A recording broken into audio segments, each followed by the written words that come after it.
Trump continues to double down on his tariff threats, announcing plans to double tariffs on steel and aluminum, hiking the tax from 25% to 50%.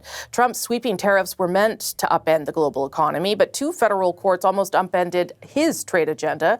A United States appeals court ruled Donald Trump can now continue collecting tariffs, at least temporarily. The decision came one day after a trade court hit pause on many of Trump's wide-ranging tariffs. He was able to put these global tariffs into place earlier this year using emergency powers. So Trump tariffs in place for now, but what happens next and what does this mean for Canada? For more, I spoke with Wendy Cutler, a former acting deputy United States trade representative on Friday. This was before the president announced his plan to double those steel tariffs. Wendy Cutler, thank you for making the time for us. Of course. I want to start with the federal appeals court that reinstated Donald Trump's tariffs for the time being after this trade court found that the president had overstepped his authority and his ability to impose these particular tariffs. I want to just try and understand what your understanding is around whether the president had the right to put those tariffs into place or whether that is something that Congress should have authorized. Well, again, the courts decided, the Court of International Trade decided that the president did not have the authority.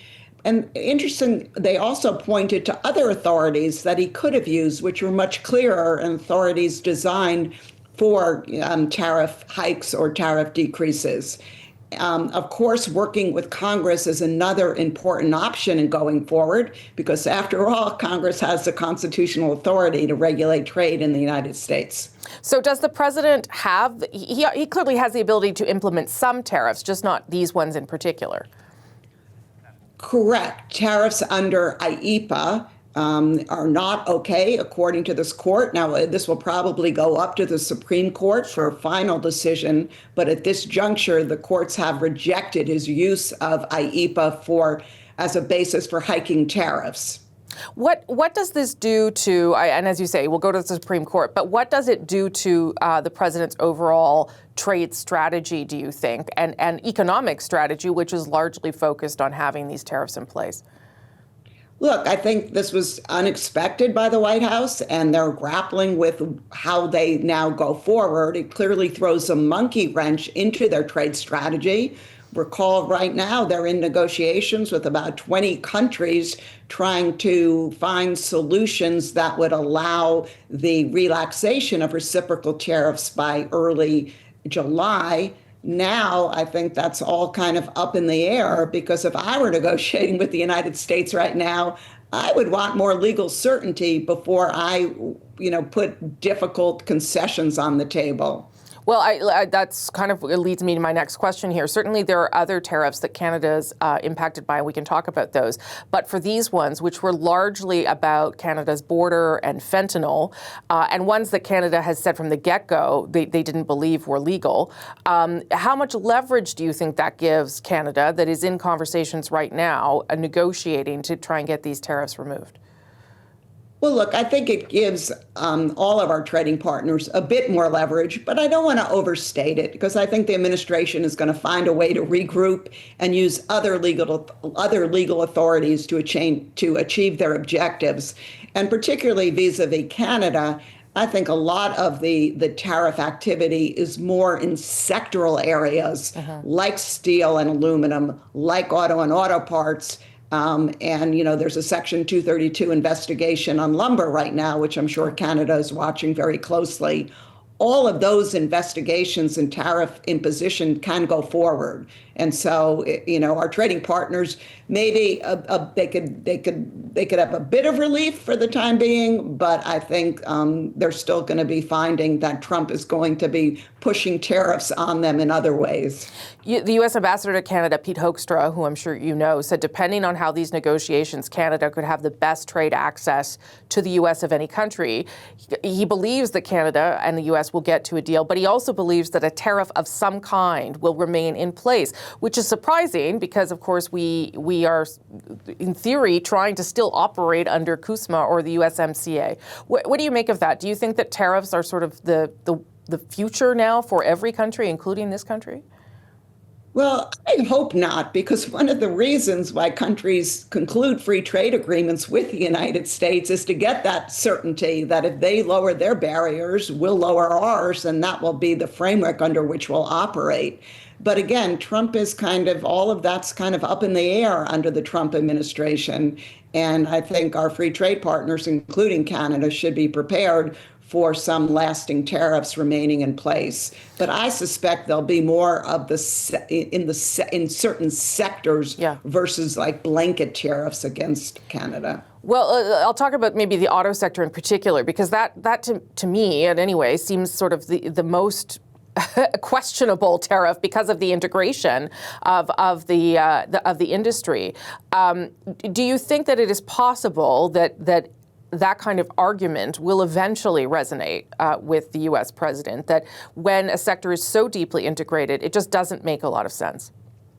Well, I think we've already seen that the president has backed off on some of the application of the Section 232 tariffs on automotives to Canada and Mexico. Also, in the only deal announced so far during this 90-day period with the United Kingdom, they were able to reach an accommodation, a tariff rate quota on auto imports. So perhaps that will be a model going forward. The Canadian Prime Minister, Mark Carney, says that he wants a new economic and security deal with the United States. Obviously, right now, I think the negotiation is just to try and get rid of the tariffs. But do you think that makes sense? Because there are some people who don't think it does, to put the two things together. Do you think that it makes sense to have these two issues on the table as negotiations unfold? Well, again, it's getting harder to separate economic security issues from pure trade issues. Right. And so I do see the basis for trying to be more responsive to economic security concerns. I worry, though, if trade negotiations, if the scope becomes so wide and that includes all types of frictions in relationships with other countries, then the prospects of reaching a deal become more and more remote. So I always prefer kind of staying in the lane of the issues you're trying to work on. But again, economic security issues now are really at the forefront and really need to be addressed hand in hand with, what used to be considered more pure trade issues. As someone who worked in the USTR for so long, based on your experience, what is the likelihood, we'll just talk about Canada if we can, what is the likelihood that there is some sort of resolution to this that is acceptable to both countries? I mean, I'm optimistic on this front because I think we're almost through the worst between the U.S. and Canada, and I think now things seem to be settling down. The president isn't as vocal as he was, and I think there is a commitment on behalf of your new prime minister and the president to try and forge a cooperative path forward. This doesn't mean there'll be bumps in the road. There will be. But I think that the more the White House learns about our economic integration with Canada and Mexico, the more that a durable USMCA will seem to be in our national and trilateral interest. Well, maybe I'll just quickly get you on that. Mexico, the president of Mexico was asked to the G7, has said she's not sure if she's going to come yet. Is that a possibility that Mexico gets cut loose from this if it becomes too complicated? Look, it's always a possibility. And, we saw during the USMCA negotiations during Trump 1.0 that Trump tried to kind of, get Canada out of the talks and just work with Mexico. It's always, a negotiating option when you're negotiating negotiations between three countries. But again, all three economies are so integrated and there's so much support in all three countries, businesses and workers, for the continued trilateral cooperation. And that leads me to, again, optimism, but bumps in the road for sure. Wendy Cutler, thank you so much for making the time for us. Appreciate it. Thank you. So what's going to happen is we're going to take that up to higher courts. The president's going to win like he always does. But rest assured, tariffs are not going away. He has so many other authorities that even in the weird and unusual circumstance where this was taken away, we just bring on another or another or another. U.S. Commerce Secretary Howard Lutnick speaking on Fox News just last hour about the tariffs President Trump has levied against foreign countries. The tariffs were briefly paused by a trade court last week over Trump's use of the emergency powers to enact them. The appeals court then said, no, you can go ahead, at least temporarily. All of this obviously bringing disruption and uncertainty right across the country. Municipal leaders have issued a united call to bring an end to these tariffs, and the Mayor of London, Ontario, Josh Morgan, joins me. He's also the head of the Big City Mayors Caucus, which represents 23 of Canada's biggest city. Nice to see you this morning, Mayor. Yeah, good to see you too. So there was this pause, then the steel tariffs, all the tariffs were put in place. The steel tariffs then doubled or supposed to double next week. And you heard there from Howard Lutnick that the president isn't backing down. What are cities saying about the instability and sort of the turmoil that this is all causing inside municipalities? Well, irrespective of the tariffs and which ones come in and go out, which ones come in and then are paused, it's the uncertainty that is really hurting our communities and our businesses, right? People cannot make good economic and business decisions in this climate of uncertainty where the tariffs come in, the courts are involved, they may go away, but there's a determination to continue to bring some others back. What I'm hearing on the ground, and many mayors like myself have formed economic response teams or economic advisory groups of business leaders. What we're hearing from those groups is this uncertainty is pausing investment, pausing employment, pausing expansions that were going to happen. And a lot of people are just sitting, waiting to see what's going to happen next or when there'll be a period of greater stability coming forward before they make those significant economic and investment decisions.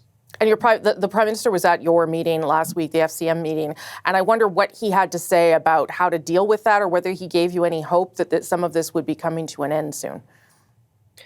Yeah, well, what I want to say to the Prime Minister is thank you for recognizing the important role municipalities will play and are playing in this. You know, we see the on-the-ground impacts of these trade disputes each and every day when we're out in our communities and talking to business leaders and talking to consumers. So, we can see the impacts on the ground. We can also start to talk about how we can help with part of the solutions. And we are fully behind a Team Canada approach. But one of the great resources that we have that the Prime Minister and his cabinet recognize is we have tremendous contacts across the United States and mayors across the United States. The U.S. Conference of Mayors passed a very strong resolution condemning the tariffs against Canada. We had the president of that group join us at the meeting of 23 of Canada's largest cities. Mayor of New Orleans was there to talk about how cities are behind us and we're united across the continent in our opposition to tariffs. We see open and economic free trade as a pathway to the success of all of our communities, whether you're the Mayor of London, Ontario, the Mayor of Montreal, or the Mayor of New Orleans. I'm sure you know the First Ministers are meeting later today and then and into tomorrow. And the Prime Minister did talk about it a little bit at your meeting, these nation-building projects. How are you hoping that cities will be able to benefit from that? Did you get a sense of how cities will tap into that in a direct way? Yes, well, I mean, we met with the finance minister directly for about an hour, and the First Ministers Conference was something we actually talked about. First off, a commitment to come and talk to us afterwards about the discussions that were happening. We've obviously talked before, but the nation-building projects are really critical, and the sense here on how this is going to play out, I think there's still some questions too, but we know that there are things that we can do, building ports, building trade routes, even things like high-speed rail, which is something that the government has talked about. These are critical nation-building projects that can create a lasting impact for generations that we know, some of which are long overdue and long needed, like the high-speed rail connection, which impacts my part of the country in southwestern Ontario all the way to Montreal. I think you also heard from the new housing minister, because the government has this plan to double the pace of housing to almost 500,000 homes a year. What did you hear about from the housing minister or the Prime Minister about how that gets done, given how vital that is for cities too? Because you're, of course, on the front lines of seeing people coping with not being able to find affordable housing. Well, I want to commend the minister, and he knows us because he used to have my position as chair of the Big City Mayors Caucus at a time. He's the former mayor of Vancouver, and so this is a great voice within the cabinet and the government who knows how municipalities work and knows the challenges that we have. But on housing, he also recognized it is going to take time to ramp up to 500,000 builds a year, and that has to be done in partnership with municipalities and provinces. We all have to be pulling in the same direction for a goal that is as ambitious as that, and it's going to be a shared shared responsibility. All three orders of government, but also the development community, the financial sector, they all need to be at the table if we're going to actually ramp up to that level of builds. And that's going to require, removing red tape, but also being permissive on housing, which I know in my city we have been very aggressive on. But sometimes economic conditions don't always turn those permissions into actual builds on the ground. And so, there's some economic barriers to address as well. And I can tell you, getting back to what we first talked about, the uncertainty related to trade is also one of them. Okay, Josh Morgan, Mayor of London, Ontario. Nice to speak with you. I hope you come back, sir. Thanks. Yeah, anytime. Well, thanks again for asking me to come on. Okay, we'll be right back. Because Chinese steel production is something like double the global capacity, the steel industries all across the world are in trouble because of China dumping of steel. And China's doing that not just because they love us and they want to give us nice steel. They're doing that because it prepares them to win a war because they're the only ones who can make steel. And so President Trump is going to make sure that never happens in the U.S. That was one of the president's top economic advisors just a few moments ago defending the president's increase for tariffs on steel imports, a move with big repercussions, obviously, here in Canada. Donald Trump's announcement came late Friday at an event supporting U.S. steel in Pennsylvania, and that is where we will start on our American Roundtable this week. Tolu Olunaripa is a national political reporter for the Washington Post. He's in the U.S. Capitol. Alex Ward, a national security reporter covering the White House for the Wall Street Journal. Good to see both of you, gentlemen. Tolu, I'm going to start with you. I get if the problem is China, that's what Kevin Bessent was saying there, but why is he then imposing bigger tariffs on Canada that will come into effect this week? Do you think this is actually going to happen? And what is going on here? How can we understand it?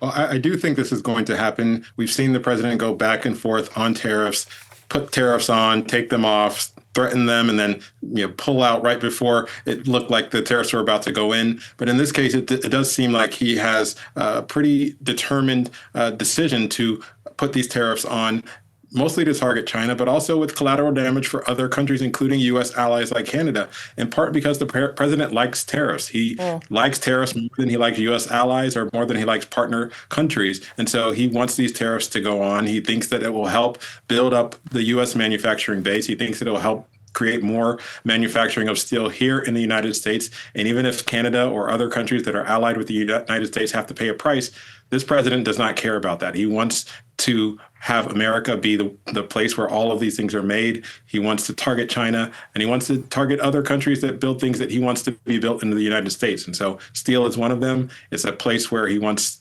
America to be leading the way, and he believes that adding tariffs on both partners and opponents will help achieve that.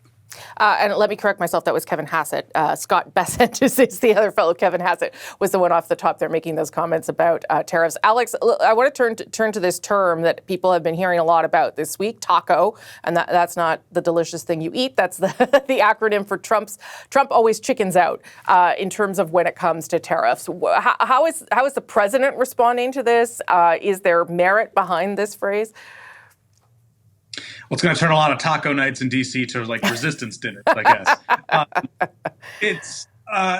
There is merit to it, right? I mean, I think part of my job is I have to talk to a lot of foreign governments, and I think they pretty much know that Trump takes maximalist positions, and they know that if they chat with him or, flatter him or in some way, he'll back away. And so it's not necessarily out of the blue or necessarily insulting. I mean, it is insulting. Trump clearly did not like it when he was asked about this term. But there is some merit in that this is Trump's negotiating strategy. The world knows it, right? He's been president before. They know how he operates, and they know that with flattery or anything else, he can back down. And so it's not necessarily – and by the way, this isn't just tariffs, right? This can be on other negotiations. I mean, this is a classic thing for Trump. I mean, let's take it even to the Russia-Ukraine perspective. Right. I mean, Trump basically said if Putin doesn't agree to a ceasefire after a call, I'm going to put sanctions on him, or at least that was the wide belief after conversations with Zelensky and European leaders. The call happens, and Trump instead gives Putin what he wants, which is prolonged talks and not ceasefire or sanctions. So here we are. Taco's going to stick. Tolu, do you think that kind of thing, which obviously is the kind of thing that could get under the president's skin, would have the opposite effect? It would actually force him to follow through, or am I just being too hopeful here?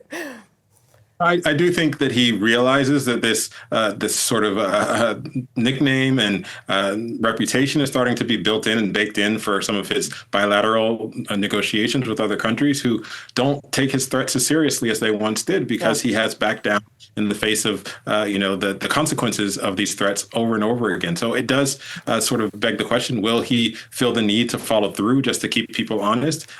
President Trump is the kind of person that would do that just to try to maintain his leverage, and so that he doesn't become the weak partner in a negotiating stance. And so I wouldn't be surprised if he puts on tariffs, or if he makes a move just to try to get the rest of the world to pay attention. And then he might ultimately back down. And a lot of times he backs down because he realizes that these policies will hurt his own voters, hurt his election stances, and the election stances of his partners in Congress. And so it does appear that he wants to follow through with some of these things, but he may ultimately back down in the end. Alex, what about the courts and how they play into the tariff war? So obviously the trade court saying, no, the president didn't have the right to put the border tariffs and other tariffs in place. And then another court, the Court of Appeal, saying, we need to hear more legal arguments. They can stay in place now. What is the likelihood that the court will end up deciding this, or is it going to end up resting maybe with Congress?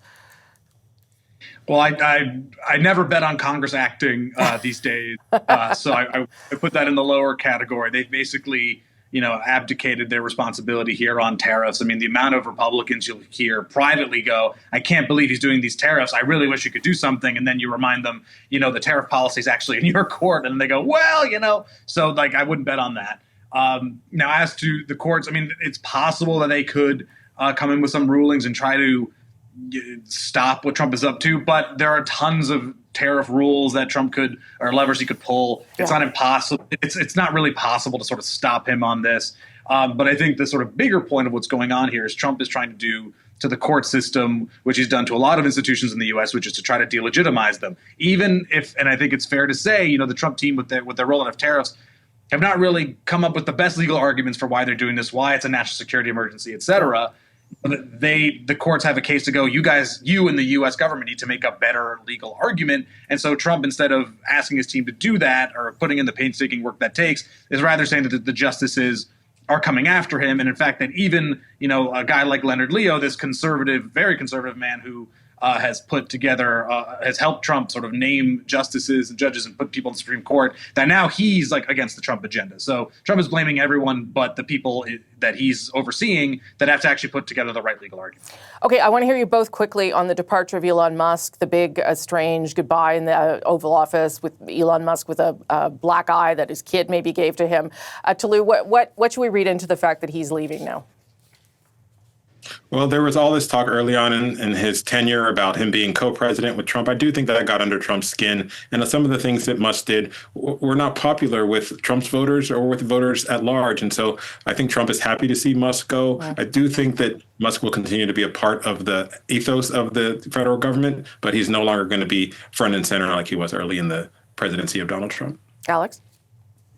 Yeah, I mean, I think that's right. I mean, they've even said he's going to be sort of back and forth, so he'll still be an advisor, but we can't ignore the damage that has been done. Tons of federal workers fired, many unceremoniously, tons of cuts made. You'll find tons of support in Washington for cutting government or cutting waste, fraud, and abuse and finding more efficient ways to run the country. But the way, Musk literally and figuratively took a chainsaw to D.C. has caused a lot of pain here. And the Trump administration's goal, or at least stated goal, to cause trauma to the D.C. workforce, that has worked. So I think that is Musk's early legacy. And the long-term legacy is, DOGE as sort of an idea is here to stay. Toulouse Olunaripa, Alex Ward, so nice of you to both to make the time for Canada. Appreciate it. Have a good rest of your Sunday, gentlemen. Thanks.